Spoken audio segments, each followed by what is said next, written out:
Alors, le sujet 37, on va encore attendre 2-3 minutes parce qu'en fait, c'est encore en train de monter.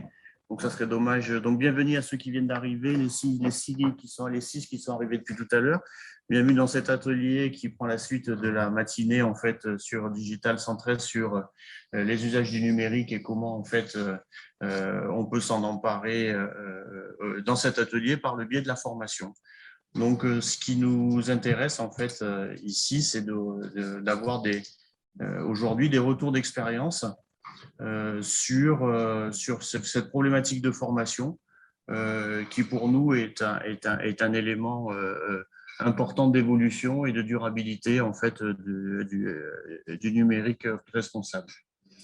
Je suis accompagné de Mathilde Alarson de Digital 113. Bonjour à tous. Donc, j'ai le plaisir de co-animer avec Bertrand cet atelier. Et donc, pour me présenter rapidement, je travaille chez Digital 113 et je suis chargée de mission formation. Voilà, et je suis Bertrand Moquet, je suis enseignant-chercheur à l'Université Bordeaux-Montaigne. Mes champs de recherche, c'est le numérique dans la transformation publique, plutôt de manière sciences de l'information et de la communication pluridisciplinaire. Et je suis expert numérique à l'Agence d'utilisation des universités, qui est un des membres de Digital 113. Et c'est un grand plaisir que de participer au copil de ce regroupement. Autour de nous, à distance comme vous ou en présence comme nous aussi, puisqu'on est en fait sur Montpellier, on est aussi avec des personnes qui sont en présence, donc on va essayer de joindre. Ça va pour vous les écrans? Nickel. On va retrouver tour à tour, en fait, je ne pense pas que ça soit dans l'ordre, mais on va essayer de le remettre dans l'ordre par rapport à ce qu'on avait dit. Donc, c'est dans l'ordre? Oui. Oui, donc Christophe Fernic, je suis en train de lire le programme, donc, qui est conseiller environnement, qui se présentera mieux que moi, qui nous parlera donc des formations numériques responsables proposées à la CCI en Occitanie. On va retrouver Antoine Gademer, responsable de la majeure data engineering à l'EPF, l'école d'ingénieurs, qui est à Montpellier, qui est en partie à Montpellier, mais dans d'autres endroits aussi. Laurent Devernay, qui est référent formateur Occitanie, qui est à Saint-Plon. Mathilde, je te laisse présenter les autres intervenants. On aura ensuite donc le plaisir d'écouter Sophie Lèbre, donc enseignante-chercheuse à l'Université Paul Valéry de Montpellier, Dante Leiva, qui est enseignant-chercheur pour Montpellier Business School, et enfin Vincent Courboulet, qu'on ne présente plus, maître de conférence à l'Université de La Rochelle et qui est directeur technique de l'INR. Et avant de laisser la parole pour ceux qui viennent d'arriver, dernier énoncé de la problématique de l'atelier. Donc, certains établissements en fait, ont modifié leur plan de formation avec le souci de pouvoir faire une formation numérique responsable. Donc, ils étaient déjà dans une formation dite numérique et ils s'ajoutent le côté responsable, durable au plan de formation. Donc, l'idée, c'était de cette année, alors on avait fait un panorama l'an passé qui était un état des lieux des formations. Cette année, on descend un peu plus en profondeur, puisqu'on a voulu laisser la part belle à ceux qui fabriquent justement ces compétences auprès des étudiants ou des stagiaires, et de sorte qu'on puisse comprendre comment se forment les concepteurs de solutions numériques durables, quelles sont les modalités de montée en compétences de ces formés, comment on s'y prend, est-ce qu'il y a des certifications qui peuvent être passées à ce jour, des diplômes, et surtout, en fait, se positionner aussi en tant que personne qui peut être formée, donc dans une logique de formation tout au long de la vie, que peuvent apporter ces formations à chacune d'entre nous. Je vais laisser la parole à Christophe, si je me souviens bien. Christophe, est-ce que tu nous entends? Tout à fait. Oui, je vous entends très bien. Merci beaucoup. Bonjour à tous. On ne met pas la caméra. Je ne peux pas l'allumer. Je ne sais pas si c'est normal. Sinon, on passe comme ça, ce sera encore plus sobre. Donc, écoutez, un petit mot. Donc, je suis conseiller environnement à la CCI Hérault et je travaille aussi avec l'ensemble de mes collègues, mes homologues de toute la région Occitanie. Donc, je vais parler aujourd'hui au nom de mes collègues et du réseau des environnements des CCI à l'échelle d'Occitanie. Voilà, déjà, il y a quelques années, pour revenir faire un petit focus arrière, dès 2015, on a travaillé sur un appel à projet de l'ADEME et de la région économie circulaire, sur lequel on a présenté une opération pour accompagner les entreprises d'Occitanie, 28, dans les démarches d'éco-conception de services numériques. cette action qui a couru de 2000 jusqu'en 2019 a mis en évidence tout ce que pouvaient faire les entreprises pour réduire les impacts environnementaux des sites web, des applications, des logiciels. On a vu à l'échelle des 28 entreprises accompagnées qu'une démarche d'éco-conception sur un service numérique permettait de réduire par 3 l'impact environnemental du service numérique. Et donc, on a montré que, quelle que soit la taille de l'entreprise, du grand compte à la TPE, on peut mettre en place des solutions dans l'entreprise et dans les organisations, ça concerne aussi les établissements publics, on peut mettre en place des solutions pour réduire les impacts environnementaux des services numériques et plus généralement de l'ensemble du système d'information, donc y compris toute la partie hardware, équipement de l'entreprise. Donc, dans ce cadre-là, on a identifié un véritable besoin pour aider les organisations. Donc là, je parle plus donc les entreprises et leurs salariés, les établissements publics, tous les établissements publics potentiels. On a identifié des vrais besoins pour faire monter les équipes en compétences. Donc, de là, on a bâti chaque année, on a commencé par une première formation sur l'éco-conception de services numériques. Puis après, on a proposé la formation Green IT état de l'art. Et de là sont venues d'autres formations pour étoffer l'offre. Et donc, vous aurez les liens sur le diaporama qui vous est proposé, que ce soit à tous les endroits de la région Occitanie. Le réseau des CCI vous propose des formations. La quasi-totalité maintenant en plus sont en distanciel. Et ce qu'il faut bien retenir, c'est que dans ces formations, l'objectif, c'est de pouvoir former toutes les équipes. Chaque personne de l'organisation peut à un moment donné être concernée par ces enjeux. On va parler bien entendu de la DSI, chose évidente aussi les développeurs, mais vous avez tous les chefs de projet numériques, vous avez des services achats, vous avez des services environnement, vous avez des services communication, les personnes qui s'occupent du X. Donc, au niveau des organisations, on a construit pas à pas, que ce soit sur Toulouse ou sur Montpellier, des formations qui répondent à toutes les personnes de l'entreprise. Je vous invite à consulter aussi sur le site de la CCI de Toulouse, vous aurez les liens, les formations développées autour de l'éco-conception de logiciels et d'autres formations dont vous aurez les liens en cours d'année dans les prochaines semaines, de nouvelles formations qui vont être proposées à partir de 2022 sur l'accessibilité web, le web marketing responsable, la communication responsable, etc. etc. L'objectif, c'est que tous les acteurs des organisations publiques et privées puissent trouver des éléments de formation pour monter et pour en compétences et s'approprier ces outils. Voilà le message que je voulais faire passer. Après, juste un petit focus, parce que ce n'est pas forcément le thème d'aujourd'hui, pour les entreprises qui veulent passer dans la réalisation concrète après être montées en compétences, il y a aujourd'hui des outils financiers dans le cadre du plan de relance, notamment avec l'ADEME et d'autres outils, où si vous avez des projets dans vos organisations publiques ou privées, par exemple d'éco-concevoir des services numériques, il y a aujourd'hui des dispositifs financiers pour vous accompagner de façon un peu exemplaire. Dans ce cas-là, n'hésitez pas à vous rapprocher de vos conseillers CCI pour avoir plus d'informations. Je ne vais pas m'étendre plus longtemps. Voilà, et je reste à votre disposition à la fin du webinaire. Merci Christophe pour ton intervention. Donc, bon, former au numérique responsable et durable, on l'a compris, c'est un enjeu fort pour les entreprises, mais il nous semblait intéressant de parler de nos futurs talents, ceux qui constitueront la force vive des actifs de demain. Et l'ambition et l'engagement de certaines écoles proactives sur le champ du numérique responsable et durable est très prégnante. Et je vous propose d'écouter maintenant Antoine Gadmer, enseignant-chercheur et responsable de la majeure Data Engineering à l'EPF, École d'ingénieurs à Montpellier, pour nous parler de la nécessité de former les ingénieurs au numérique responsable et durable. Antoine, je te laisse la parole. Merci beaucoup. Bonjour, donc effectivement, la problématique qu'on s'est posée, c'était aujourd'hui, la majorité des citoyens commencent à être de plus en plus informés sur ces questions-là.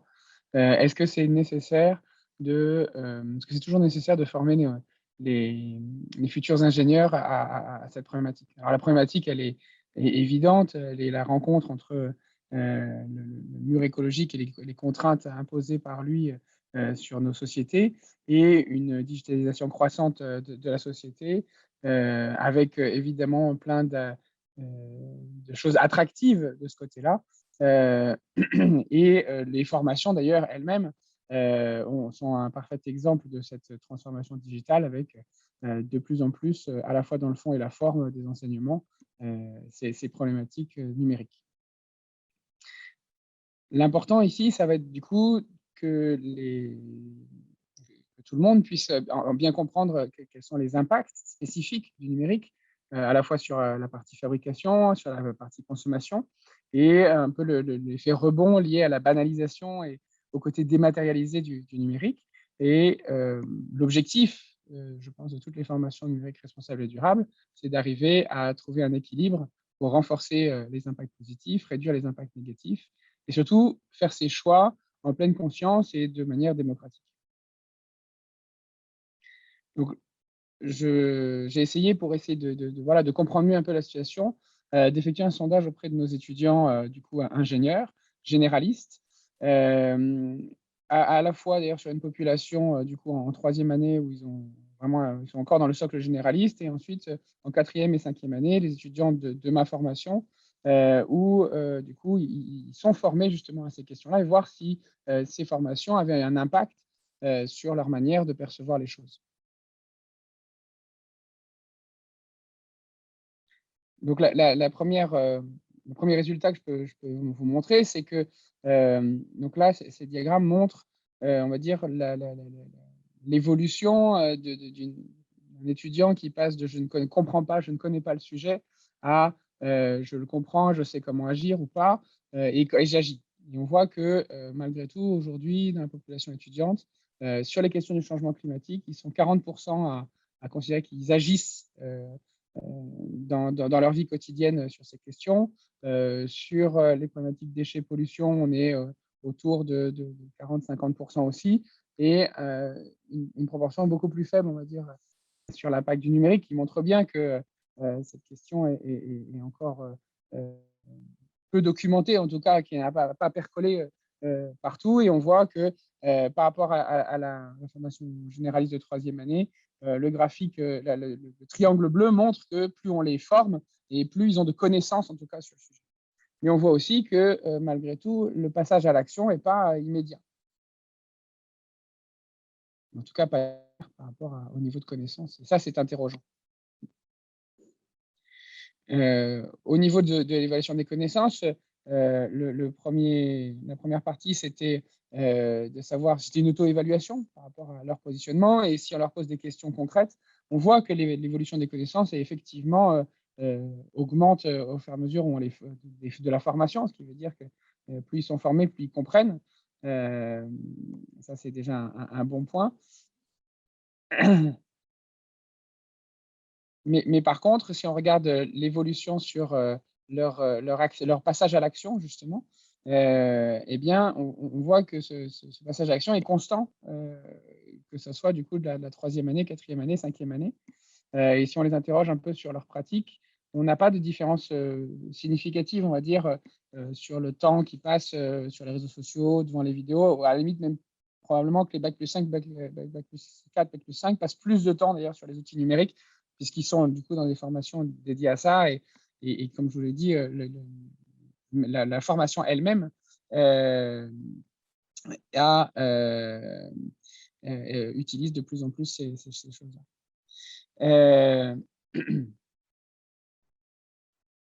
Pour autant, il cite un certain nombre de choses qui sont intéressantes de montrer, que donc, les étudiants qui disent être acteurs du changement, sur le changement climatique, disent, alors évidemment, hein, le tri, c'est devenu banal, mais ils font des efforts aussi sur leur manière de se déplacer. Donc, ils viennent plus souvent à vélo, ils limitent leur usage de la voiture ou ils covoiturent, ils essayent de manger mieux, ils essayent de manger moins au sens, en tout cas, par exemple, moins de viande ou des choses de meilleure qualité. Ils essayent de faire des efforts sur l'énergie. Et ils ont une conscience, en tout cas, que l'achat et la réutilisation, plus d'ailleurs la réutilisation que le recyclage, sont des choses importantes. Sur l'impact du numérique, ils disent qu'ils pratiquent justement la suppression des fichiers, des mails inutiles, qu'ils essayent de réduire leur taux d'écran pour essayer de faire autre chose de leur journée, de limiter l'impact énergétique des appareils en les débranchant. Ils essayent de faire durer plus longtemps leurs matériels, on va dire. Et ils commencent à avoir des réflexes lorsqu'ils ont besoin de regarder plusieurs fois quelque chose, de le télécharger et de le regarder plutôt que de streamer plusieurs fois l'accès aux ressources. Et enfin, dans leurs projets techniques, même qui sont amenés à faire dans la formation, ils disent qu'ils essayent de limiter du coup les réunions en ligne, de privilégier les rencontres, de limiter l'usage du réseau, de nettoyer les données après un projet. C'est important parce que beaucoup de choses traînent et qu'on n'utilise plus en fait après. Mais au final, on va dire que la part des étudiants qui disent, alors qu'on est sur des projets numériques, mais qui disent optimiser la partie informatique, on va dire, de leur impact en optimisant les codes, en réduisant les bases d'entraînement, est vraiment minimale. C'est la part congrue de tout ça. Et quand on regarde d'ailleurs un peu, si on leur demande qui doit agir, on va dire, pour changer les choses sur l'impact numérique, environnemental du numérique, on s'aperçoit, excusez-moi, de manière assez étonnante qu'au final, les étudiants en dernière année sont moins nombreux à penser que la balle est dans le camp des ingénieurs et plus à penser que la balle est dans le camp des politiques.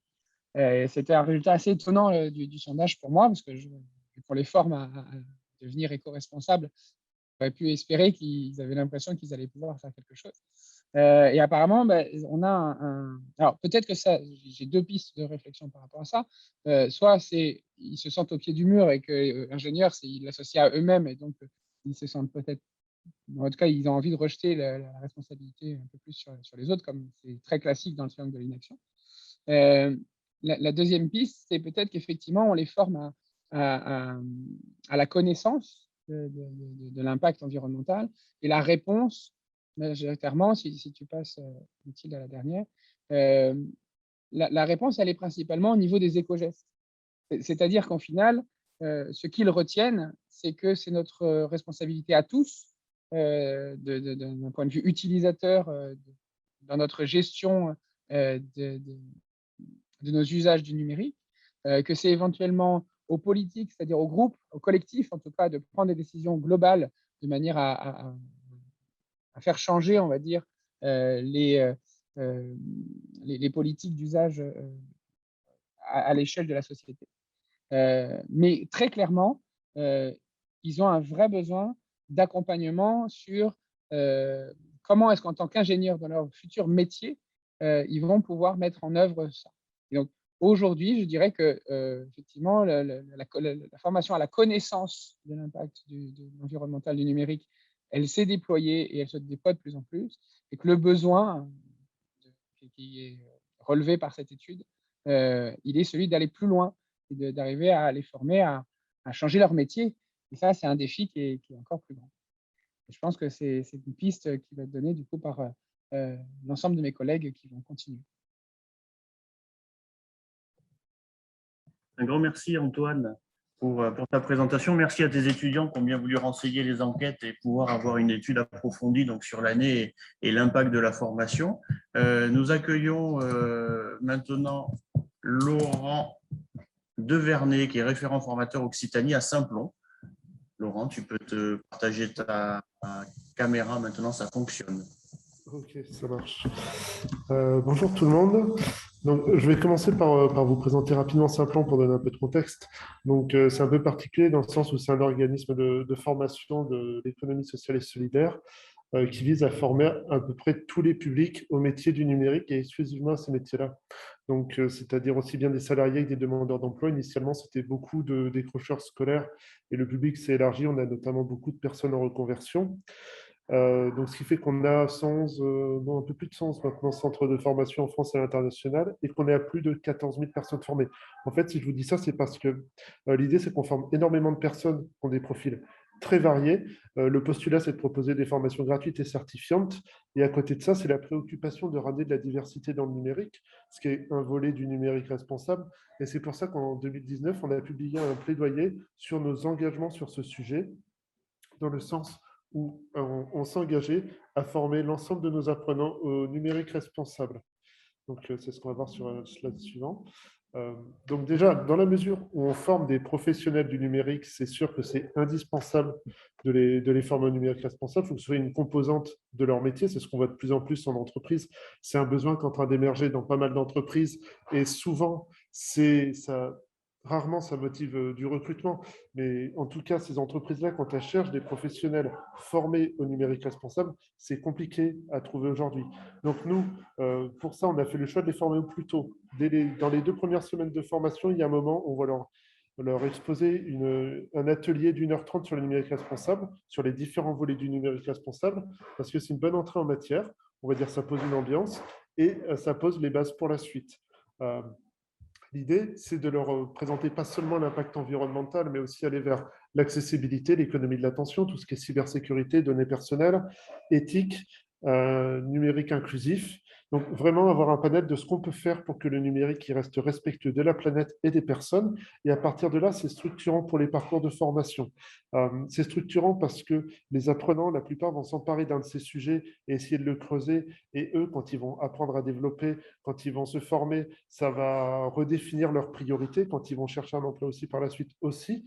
Donc, pour ça, ce qu'on a mis en place, c'est qu'on essaie de trouver des relais, des formateurs qui sont sensibilisés au sujet, qui peuvent prendre le relais sur certains de ces aspects, et surtout un livret pédagogique, c'est-à-dire un document qui, pour chacun des volets du numérique responsable que j'ai cité, propose des ressources, des activités courtes de sensibilisation et des briefs projets. On est sur de la pédagogie par projet, donc d'apprendre par la pratique. Donc, même si c'est toujours intéressant d'avoir les éléments théoriques, réglementation et autres, les apprenants vont s'approprier le sujet en travaillant sur des projets concrets, des fois des projets aussi en entreprise, où cette composante-là de numérique responsable, ça va être d'autant plus intéressant. Par exemple, quand on va avoir en face de nous une structure, une épicerie sociale, veiller sur l'accessibilité, c'est indispensable pour que tout le monde ait accès à ce service. Donc ça, c'est notre approche là-dessus. En soi, on s'est rendu compte que c'est compliqué. Le sujet, il est hyper vaste. On ne peut pas être exhaustif sur tous les aspects. Il y a forcément des aspects qui fonctionneront plus avec certains que d'autres.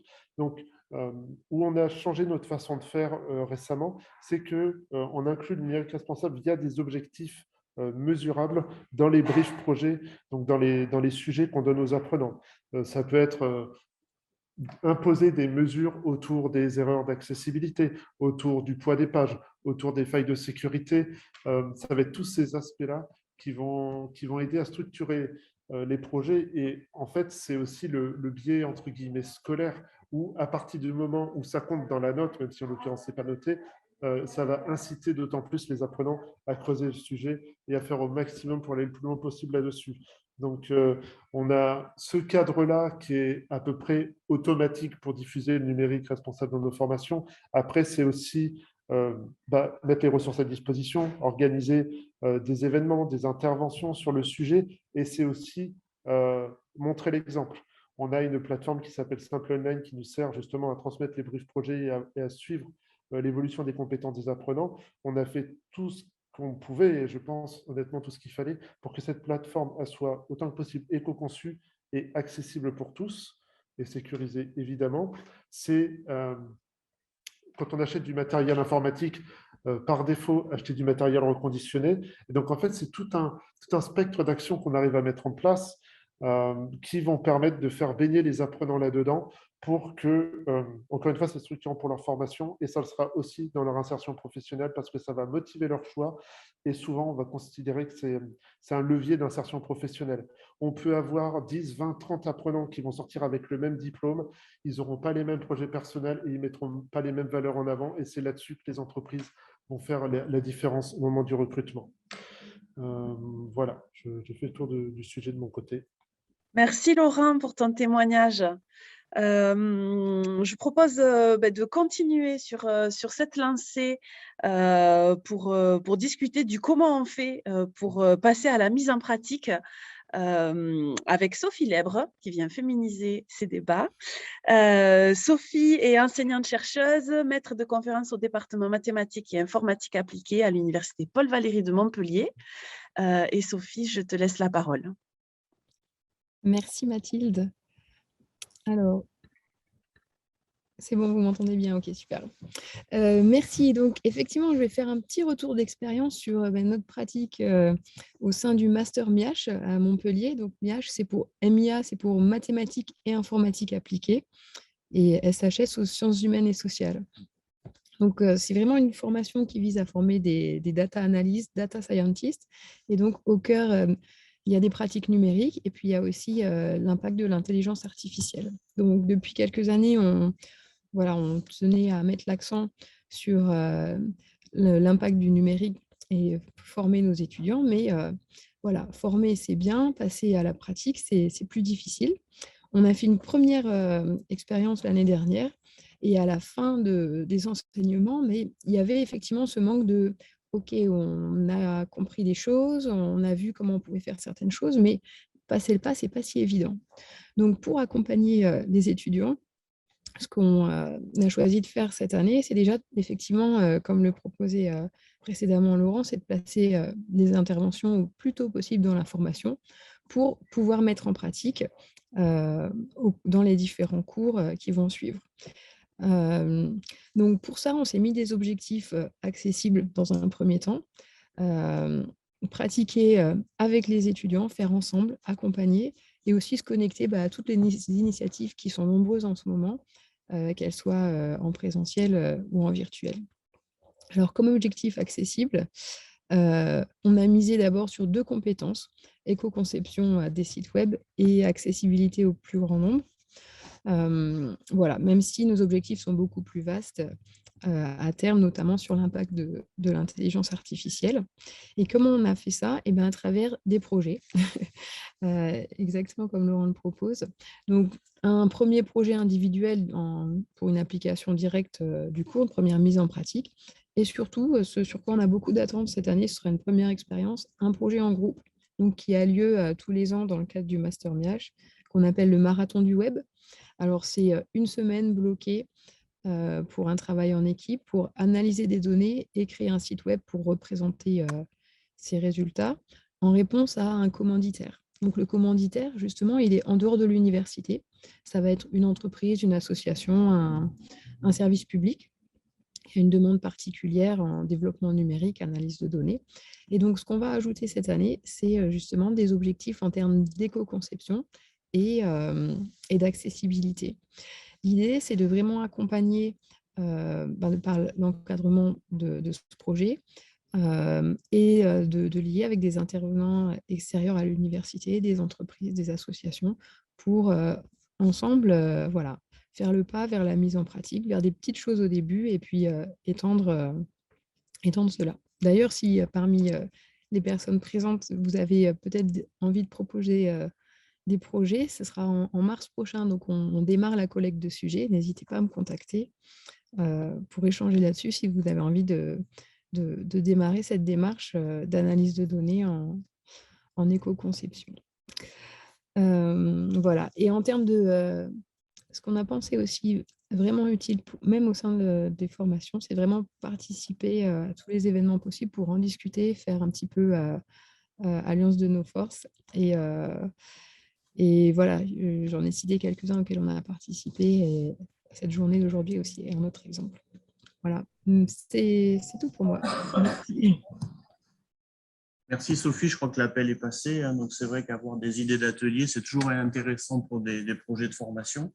Certains sont peut-être surpris de la place de Paul Valéry dans ce domaine, et je pense que c'est un gros travail qui est fait par cette UFR, justement, donc l'occasion de travailler sur ces sujets en ayant un regard SHS aiguisé. Ouais. dans cette formation. On accueille maintenant Dante Leiva de Laïs de Montpellier Business School. Dante, est-ce que tu m'entends? Est-ce que tu peux te connecter? Oui, Voilà. oui. Est-ce que vous m'entendez? Très bien. Parfait. Bon, merci beaucoup pour la présentation. Comme M. Bertrand Moquet l'a dit, je suis prof, enseignant-chercheur et c'est Montpellier Business School, que c'est une école de commerce. Donc, oui, on a vu déjà avec mes collègues l'importance des enjeux numériques au niveau technique. Mais nous, je pense que c'est aussi important de savoir quel rôle ont des managers sur ça. Donc, pour ça, on parle des responsables numériques dans les métiers de la gestion et du management du commerce.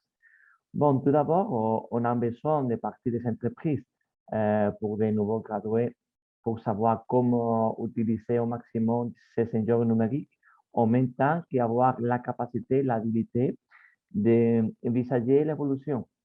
Donc, c'est ça qu'une école de commerce doit faire. Il faut savoir aussi que quand on parle des enjeux numériques, même si c'est un sujet très technique par rapport à la prise de décision, c'est très intéressant, c'est hyper important de savoir comment on va réagir, comment on va faire les connexions. Donc, par exemple, nous, grâce à ces enjeux numériques aujourd'hui, même si moi je suis en Espagne, par exemple, ça, c'est possible pour moi. Donc, après cette idée, je vais montrer un petit morceau d'un cours dont on parle de blockchain, merci, et des concepts technologiques peut être utilisés pour le management. Bon, quand on parle de blockchain, tout le monde pense de Bitcoin, mais heureusement, blockchain, c'est une technologie que c'est plus important qu'on peut utiliser ailleurs ça. Donc, pour notre cours qu'on le fait au master spécialisé, on explique aux étudiants que les blockchains, c'est un ligne numérique qui peut être utilisé pour une consommation plus responsable, c'est pas que pour les aspects financiers. Et aussi, on va voir des différents acteurs qui peuvent intervenir sur les blockchains et qui peuvent améliorer ce type de consommation. Et finalement, on va voir des collaborations entre différentes parties. Donc, dans la prochaine slide, on va voir, merci, un exemple de, on va dire, production traditionnelle. Donc, dans les blockchains, il y a différentes caractéristiques. Donc, par exemple, les blockchains, les différents petits blocs, ils sont immutables. Ça veut dire qu'une fois que j'échange, que j'ai enregistré un bloc, je ne vais pas changer ce bloc. Aussi, c'est décentralisé. Ça veut dire qu'il n'y a pas un bloc central qui va dire aux autres blocs quoi faire. Ça nous permet d'être plus fidèles et d'être plus transparents. Parce que grâce à ça, si on prend cet exemple de production, si on fait une petite modification dans une partie de cette production, ces modifications seront enregistrées de façon définitive dans tous les processus. Donc, tous les acteurs de cette production vont savoir les différentes parties. Donc, ici, on parle des inputs, on parle de farming, de processus, etc. Est-ce qu'on peut avoir la dernière slide? Merci. Donc, grâce à blockchain, on peut savoir dans chaque partie c'est quoi la consommation de CO2. Bon, quand on parle de CO2, on parle de CO2 équivalent. Ça veut dire le niveau de pollution en général. Donc, au lieu de parler de CO2, de méthane et tout ça, on fait un calcul et on analyse des CO2 équivalents, on va dire des pollutions. Donc, pour ça, on peut savoir les CO2 équivalents de chaque étape et grâce à ça, on peut savoir si un produit qui c'est originalement vert, si à la fin de sa production et de sa distribution, il aura le même pourcentage de vert ou de pollution. Ouais, tout d'abord, il faut dire que malheureusement, il n'y a rien ou presque rien que c'est 100% vert. Donc, toujours, quand on fait un processus, il va y avoir toujours des pollutions. Et aussi, quand on utilise la technologie de blockchain, on va avoir aussi des pollutions par rapport à ces enjeux énergétiques. Mais il faut savoir, c'est pour ça que des managers doivent prendre des décisions de savoir si, entre guillemets, savoir les coûts ou pas de faire ce type de modification. Donc, par exemple, maintenant, sur le slide, on peut voir un label que c'est le label éco. Donc, aujourd'hui, quand on rentre dans les supermarchés, on peut voir un produit que c'est éco ou que c'est pas éco. Mais on n'a pas l'information de quel niveau d'éco c'est produit. Mais grâce aux technologies de blockchain, on peut savoir les pourcentages des échos que c'est chaque produit. Donc, par exemple, si on a 3 produits, un produit c'est 90% éco, un autre 51% éco et un autre 45% éco, les premiers et les deuxièmes, maintenant, ils sont les labels éco, mais derrière là, on voit une grosse différence entre les niveaux de pollution. Donc, les blockchains, au niveau des consommateurs, peuvent aider à ces consommateurs à décider quel produit va choisir. Parce que maintenant, on prend un produit éco sans savoir vraiment les niveaux de pollution qui s'étaient utilisés pour la production. Et au niveau des producteurs, c'est aussi intéressant de savoir si dans les chaînes de production, son produit, ça devient moins éco et dans quel degré. Donc, par exemple, si on a une distribution traditionnelle avec beaucoup de pollution, peut-être que si on envisage d'avoir un produit plus éco que la compétence, on va charger des fournisseurs. Et grâce à ça, on peut voir les changements. Et finalement, pour les produits, grâce à cette technologie blockchain, on peut savoir si une partie il est plus éco qu'une autre partie.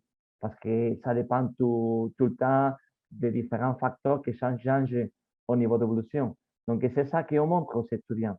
On ne montre pas les parties techniques, que ça, c'est grâce à mes collègues.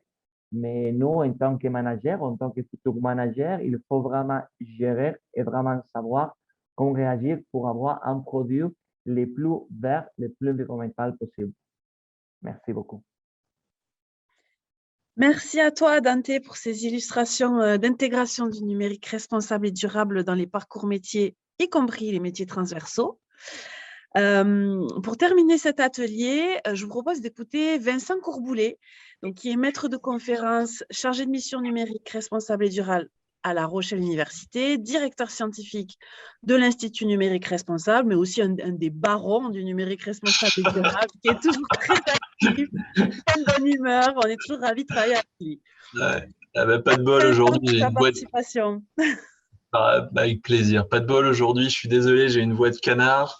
Encore, ça va, j'ai pris une cuillère de miel avant de commencer pour être sûr d'à peu près la garder jusqu'à la fin de la presse. Donc, je suis ravi d'être avec vous et c'est un plaisir de passer après tous ces intervenants qui vous ont présenté des tas de trucs intéressants, très, très concrets et pratiques. Moi, je me permets juste de conclure en disant que la formation autour du numérique responsable, selon pas mal d'acteurs du sujet, doit finalement s'orienter autour de 2 actions qui sont très concrètes. C'est la fourniture d'outils très pratiques pour que tout le monde puisse s'approprier. Et on a vu des formations, on a vu des parcours, on a vu des choses qui sont vraiment très concrètes et qui permettent à tout un chacun de pouvoir s'approprier les choses. Donc nous, on est plusieurs à avoir fourni un certain nombre d'éléments de choses très concrètes. Alors, je vous pousse dans le chat, mais vous retrouverez, peut-être certains le connaissent, le MOOC. Il y a effectivement des formations sous forme de 1 ou 2 jours. Au niveau de l'Institut du numérique responsable, on avait proposé une espèce de programme des ambassadeurs. Alors, l'idée, c'était de faire en 6 mois toute une série de formations qu'on trouvait clés en main dans l'offre publique. Ça allait depuis l'accessibilité, les ACV de services numériques, etc. Donc, on s'était demandé si en mettant toutes ces pièces-là les unes à côté des autres, finalement, on était capable d'avoir une espèce de tout cohérent permettant à un collaborateur de prendre une envergure et une place encore plus importante dans son organisation. Et puis, il y a d'autres outils pratiques, dont un référentiel d'éco-conception. Alors là, je vais faire un petit peu de pub, c'est pas bien, mais dans 1 semaine, on lance officiellement notre référentiel de conception responsable qui sera ouvert et accessible à tout le monde et dont l'objectif est de dire voilà pour un certain nombre de personnes, sans enjeu business, ce que doivent être l'ensemble des bonnes pratiques et des éléments à prendre en compte pour faire de l'éco-conception. Alors, pour faire de l'éco-conception de façon très pratico-pratique dans les organisations, mais indirectement, derrière, on a aussi qu'est-ce qu'il faut pour préparer à s'approprier ces bonnes pratiques. Donc là, on était plutôt sur des bonnes pratiques. Et suite à ce travail-là, l'AFNOR nous a sollicité pour travailler sur une AFNOR Spec. Alors l'AFNOR Spec, c'est un bébé norme d'éco-conception. Mais là encore, en fait, ça permet de donner un certain nombre d'outils très pratiques pour que l'ensemble des parties prenantes puissent s'approprier le numérique responsable. Donc ça, c'est, on va dire, pour des outils, hein. Et puis, on s'est rendu compte de façon assez rapide qu'il y avait une vraie appétence à la fois des organismes de formation, mais aussi des industriels pour travailler à des approches compétences. Et là, si on passe à la diapositive d'après, on a lancé, merci beaucoup, on a lancé un groupe de travail dont l'objectif est finalement assez simple, c'est d'essayer de bâtir un corpus commun pour, à la fois pour les personnes académiques, mais aussi pour les organisations, pour définir ce que sont les compétences numériques responsables qu'on est en droit d'atteindre pour un ingénieur full stack, un designer, un archiviste, je sais pas moi, à peu près tous les corps de métier de l'organisation, et je dis bien organisation et pas spécialement entreprise, hein, parce que on a entendu dans les sessions précédentes qu'il y avait des territoires qui étaient vraiment en attente de ce genre de compétences. Donc l'idée, c'est d'être capable de fournir un catalogue de compétences à tous les acteurs pour dire voilà ce que vous êtes en droit d'attendre, ce qu'on est en droit d'attendre en termes de compétences CNR de tel ou tel acteur. Alors, histoire de ne pas faire ça tout seul, parce que c'est ridicule, la filière informatique nantaise, qui regroupe l'Université de Nantes, l'école Télécom Atlantique et l'école des mines de Nantes, avait lancé un groupe de travail interne sur cette même optique, et on a rejoint leur initiative pour essayer de faire ça, pour essayer d'être plus nombreux à travailler dans cette dynamique.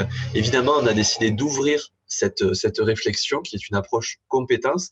Et en fait, on s'est rendu compte qu'en fait, c'était pas simplement une attente d'une seule compétence, mais c'était vraiment une attente triple. Et là, peut-être qu'on peut passer à la diapositive qui suit. Et l'objectif de ce GT, en fait, il est multiple. L'objectif de ce GT, d'abord, c'est de dire où se situent les formations, quelle que soit la forme qu'elles prennent, mais où se situent les formations qui sont capables de former nos jeunes ou en formation continue au niveau du numérique responsable. Et sur tout type de formation, et on a vu, avant mon intervention, on a vu qu'il y en avait déjà, la France était bourrée de formations, de petits bouts de formation autour de ces sujets-là. Ensuite, de façon à fédérer l'ensemble de ces initiatives, on s'est dit que la liberté pédagogique était fondamentale, mais qu'il y avait quand même une base commune qui était quelles sont les compétences attendues par ces formations. Et là, donc, on a commencé à mettre en place plusieurs approches compétences avec l'objectif de dire, peu importe la manière dont vous les transmettez, mais voilà les compétences minimales qu'on est en droit d'attendre autour des domaines du numérique responsable. Et puis parce que dire ce qu'il faut, c'est bien, mais éventuellement l'accompagner, c'est mieux. On espère aussi à moyen terme fournir de façon totalement libre en Creative Commons toutes les ressources pédagogiques qu'on sera en capacité d'agréger autour du numérique responsable en les taguant data center, full stack, UX, back, front, hébergement, archivage, que sais-je, autour de niveau 1, niveau 2, niveau 3, autour des ressources qu'on arrivera à collecter. Donc tout ça se fait de façon totalement ouverte, libre, gratuite, bénévole. Donc voilà, la petite contribution que je voulais peut-être essayer de vous passer à la fin de ces initiatives, c'est de considérer qu'en fait ces initiatives finalement elles ne doivent pas être isolées, elles doivent être fédérées, elles doivent être valorisées. Et nous l'approche qu'on a trouvée, c'est plutôt une approche compétence pour essayer qu'on parle tous le même langage, parce que dans la pédagogie, aujourd'hui, ce qui fait foi, c'est l'approche compétence. Donc, si jamais ce groupe de travail vous intéresse, dans la diapo qui suit, vous trouverez normalement les 2 personnes que vous pouvez contacter afin de participer à ce GT. Si tu peux passer juste à la diapo qui suit. Peut-être tu as la diapo d'avant, c'est moi. Attends. Ouais, s'ils sont pas, mais enfin, les personnes intéressées reviendront vers nous. On va Ah oui, oui, d'accord. Bah, en fait, moi, dans la version que j'ai, il y avait le mail des 2 personnes. Voilà, j'ai fini. Merci beaucoup. Merci Vincent pour ta présentation. Déjà, je me mets à regarder la caméra, ça sera mieux. Je vais inviter, donc merci à vous tous pour vos présentations. Donc là, on a un petit scoop à la création d'un GT pour ceux qui ont envie de continuer là-dessus. Ce qui est en écho par rapport à la conférence de ce matin de Anna Lombert, hein, qui citait Bernard Stiegler et qui disait que le meilleur moyen, c'était de travailler dans une logique collective, hein, d'intelligence collective. Donc, on est en train de vivre ce qu'on a entendu ce matin. Je trouve ça assez extraordinaire pour le souligner, vous le montrer du doigt. Ça, c'est ma façon de travailler. Donc là, on est en train de le vivre, c'est encore mieux. J'invite tous ceux qui ont participé à partager leur caméra. Et je vais prendre, donc on a 2 questions qui sont remontées. Une première qui concerne le catalogue, le CPF. Donc ça, c'est Stéphanie Messumsne, ça doit être un pseudo, hein, sinon c'est difficile à trouver. Et donc, il demandait à Laurent Vernet, est-ce que ces formations sont réalisables dans le cadre du CPF? Je sais que Laurent, tu as répondu dans le chat, mais peut-être que tu pourrais prendre quelques instants pour répondre à Stéphanie en direct. On a un peu de temps pour les questions. Je crois que Laurent a dû quitter ce que je Alors, propose. si Laurent a quitté, je vais répondre à sa place. Donc, il a mis dans le chat qu'il était tout à fait possible de suivre des formations, soit dans des ateliers gratuits qui existent, soit faire valoir son CPF sur des formations ciblées. Donc, je vous invite à contacter Simplon, peut-être pas Laurent directement, mais l'administration peut-être de Simplon. Deuxième question de Romaric Lernaud. Là, si c'est un pseudo, ça ressemble à un nom de famille, hein. Donc, l'idée, c'est plutôt à toi, Vincent, que la question se pose. Les modules numériques responsables des formations étudiantes comportent-elles une partie pratique pour que les étudiants prennent vraiment qu'ils ont un rôle direct et important à jouer? Et pour éviter le biais qu'a mesuré Antoine, c'est-à-dire qu'ils progressent quand ils apprennent, mais dès qu'il faut se mettre en œuvre, ils disent c'est les politiques. Alors oui, il y a, enfin en tout cas moi ce que je fais, hein, c'est qu'il y a autant sur le MOOC on n'est que sur de la connaissance, autant sur la formation de 2 jours on est sur aussi des compétences, c'est-à-dire qu'on va faire un audit léger d'un site internet, on va faire un bilan environnemental très light de la salle dans laquelle ils sont plongés, on va les faire aller sur la base ADEME et je remercie encore l'ADEME de nous mettre l'ensemble de toutes ces données à disposition. On va les faire estimer l'impact environnemental d'un data center en supposant qu'un data center est en France ou en Allemagne. Donc voilà, pour prendre en compte le mix énergétique, l'importance du mix énergétique de nos différents pays. Donc voilà, on essaye de les faire toucher du doigt des choses qui les intéressent, hein, site internet, la salle dans laquelle ils sont plongés ou la facture tant monétaire que environnementale d'un data center qu'ils utilisent tous les jours. Et ça, c'est que pour on va dire le premier pas, le pas du numérique responsable. Dès qu'on va créer la formation éco-conception de services numériques en appui de l'AFNORSPEC qui va sortir dans quelques semaines, mois, là, on s'orientera beaucoup plus effectivement vers une manipulation de services numériques. Le service numérique est quand même le plus facilement manipulable à l'heure actuelle, reste le site internet. Donc, on fera toute une série de manips pour voir un petit peu l'impact de tous ces services, depuis la stratégie, le management, jusqu'à l'hébergement, le back et le front, en essayant d'utiliser des outils qu'on trouve déjà sur étagère. Je sais pas, je vais citer SonarCube ou Code Carbone, par exemple, pour traquer un peu toutes les failles.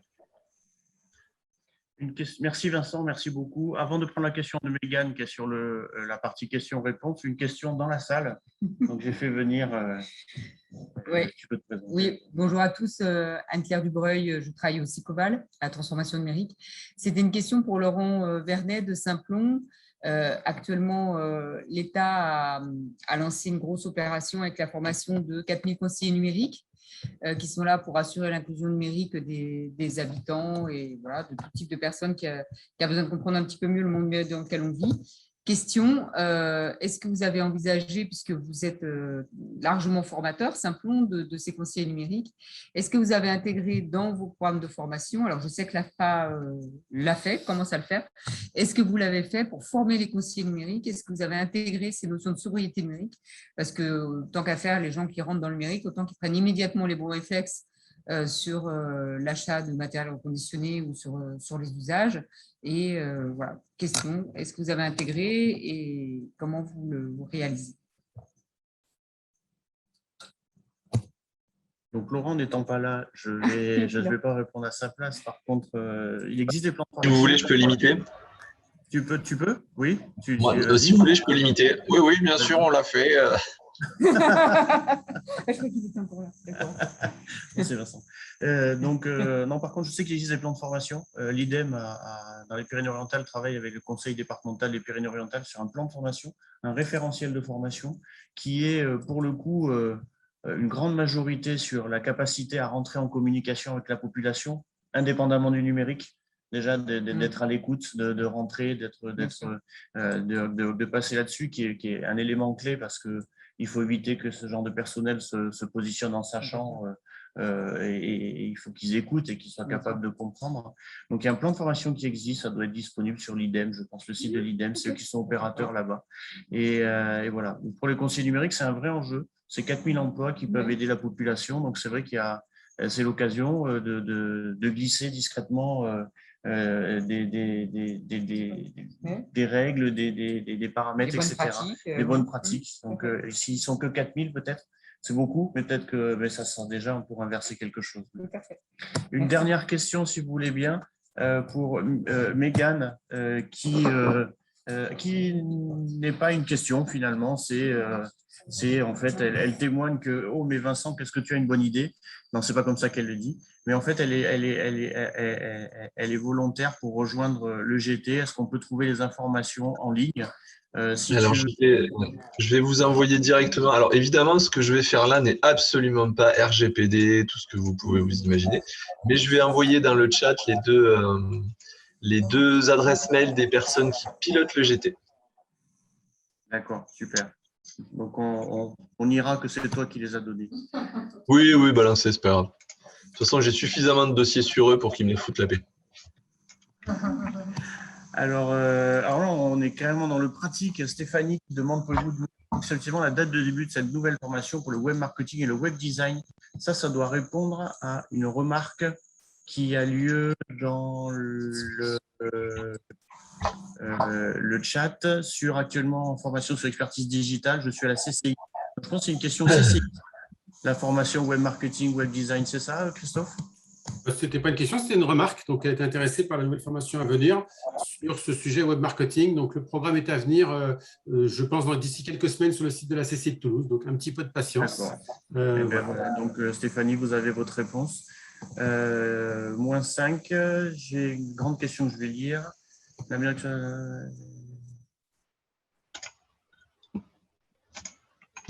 Voilà. Fabien, je vais essayer de synthétiser votre demande. La mise en action après prévention est difficile.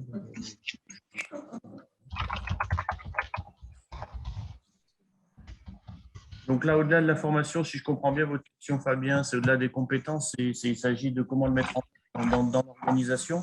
Je pense qu'effectivement, il faut que ça soit pensé, et si vous pouvez me permettre, chers collègues, de répondre, que ça soit pensé, globalement, ce n'est pas quelque chose qui tout d'un coup va être porté par un individu et il va porter, même si Calon-Latour conseille d'avoir un porteur de projet pour le changement, tout seul, ce n'est pas possible. Donc, il faut que ça soit une stratégie, il faut que ça soit quelque chose d'important. Sophie, peut-être tu voulais apporter un complément, tu as levé la main. Oui, merci Bertrand. Je voulais rebondir sur cette question et qui fait écho aussi à la question, je pense, de Romaric Lernaud. C'est bien d'avoir les compétences et de savoir-faire. Il faut savoir aussi être capable d'avoir les compétences de l'amener dans le contexte d'application ou de travail. Et justement, je pense qu'un des objectifs des formations, c'est pas forcément de montrer comment bien faire, mais de montrer tous les avantages, montrer qu'on peut faire différemment et avec les mêmes performances, et donc donner aussi les arguments aux personnes, qu'on forme, aux étudiants, en ce qui me concerne, pour être capable de faire des choses avec les politiques actuelles, les politiques en vigueur. Je ne sais pas, peut-être que Vincent, tu aurais quelque chose Oui. à dire là-dessus. Je sais que ça fait partie aussi de la formation. Sur le fait d'être capable d'embarquer les gens, c'est ça? De savoir proposer un projet numérique responsable. Ah oui, oui, oui. Enfin, je suis tout à fait d'accord avec toi, Sophie. Aujourd'hui, ce qui est presque plus important que de mener un projet, c'est surtout aujourd'hui, hein, dans une phase où on est encore au milieu du gué, c'est de déclencher l'acte de décision. Donc, je crois qu'on est nombreux à être d'accord que la décision doit être postérieure à la mesure et la mesure doit être postérieure à la compréhension. Donc, si je remets tout dans l'ordre, parce qu'il est quand même en milieu d'après-midi, d'abord comprendre la problématique. Et ça, je crois qu'on l'a tous compris plus ou moins. Une fois qu'on a compris la problématique, on doit être capable de la mesurer. Et cette mesure doit déclencher l'action et la décision et le pilotage.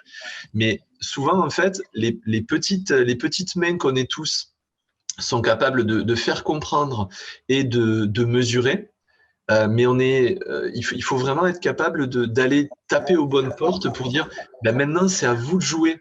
Allons-y et faisons. Allons-y. Maintenant, vous avez tous les éléments en main pour faire, pour décider, pour piloter. Maintenant, il faut le faire. Ne nous arrêtons pas à l'étape de oh ben oui, on est à 14 tonnes d'équivalent carbone. Voilà, mais ça ne sert à rien de s'arrêter là. C'est nécessaire, mais ça ne sert à rien. C'est vrai que l'embarquement, le passage à l'acte est vraiment quelque chose d'important et ça ne se décrète pas, ça se prépare. Merci beaucoup. Donc, on retrouvera des idées de collectif, de participatif, des choses qu'on a entendues ce matin dans tout ça. Il faut que ce soit un projet partagé, sûrement au plus haut de l'organisation aussi, avec des moyens sûrement associés. Un projet, un budget, hein, c'est l'occasion de le dire. Et donc, je vous remercie pour votre participation et merci à tous les participants. Vous étiez à un pic de 56 durant cette intervention, ce qui est toujours intéressant sur ce sujet. Je remercie tous mes collègues qui ont bien voulu témoigner de leur expérience et je vais laisser Mathilde le soin de clore cette session. Merci Bertrand. Alors moi, je voulais vraiment remercier nos sponsors, nos partenaires, nos super intervenants de cet atelier.